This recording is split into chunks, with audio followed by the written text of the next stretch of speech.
Hey, what's up, funnel builders? Welcome to another video, and today we'll talk about the text element. So I'll share a few tips on how you can get the best out of the ClickFunnels page editor. Alright, so whenever you add a text element, I don't care if it's a headline, sub-headline, or a paragraph, as long as text element siya. I want you to do this. So pag i-change nyo yung font size on desktop, this is a desktop font size, okay? Font size siya for desktop. So guys, you're not limited to 72. You can change it to 100. You can change it to 80. You can change it to 120. Okay, you're not limited to 72. 72 lang yung nakalagay dito, pero you're not limited to 72. So let's just say it's 64. 64 on desktop. But I want you to change it on mobile. Okay, pag change nyo sa desktop, make sure na babaguhin nyo rin siya for mobile. So for desktop, for headline, I normally use anywhere between 50 to 70. Okay, 50 to 70. For mobile, I normally use 32 to 48. So let's say I'll use 44. And for the colors, you can change the bold color to whichever you like. And for the normal font, normal size, black. So let's just say naka-normal siya. Ganun nyo siya babaguhin. Okay?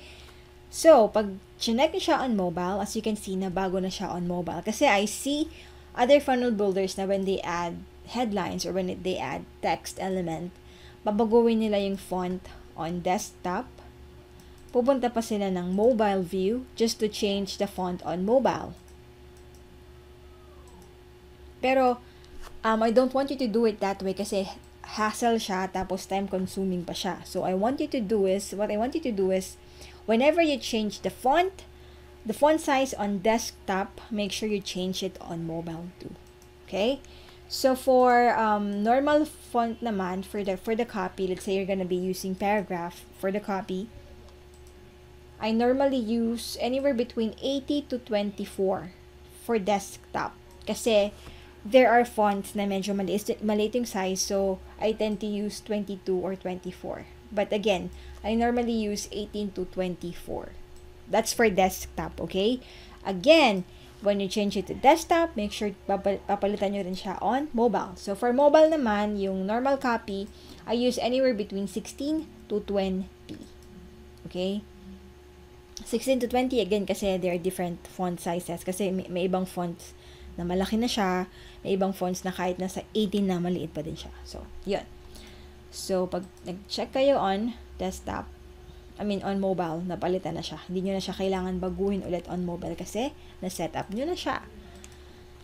And instead of, if you need another text or paragraph element, instead of adding another paragraph, tapos babaguhin nyo na naman yung font size to 20, desktop font, mobile font, what you can do is you can just replicate it. You can just clone the text element para hindi na kayo paulit-ulit mag-add at paulit-ulit mag-change ng font size, ng font, and whatever. Alright, so that's my tip for adding text element. I'll see you guys on the next video.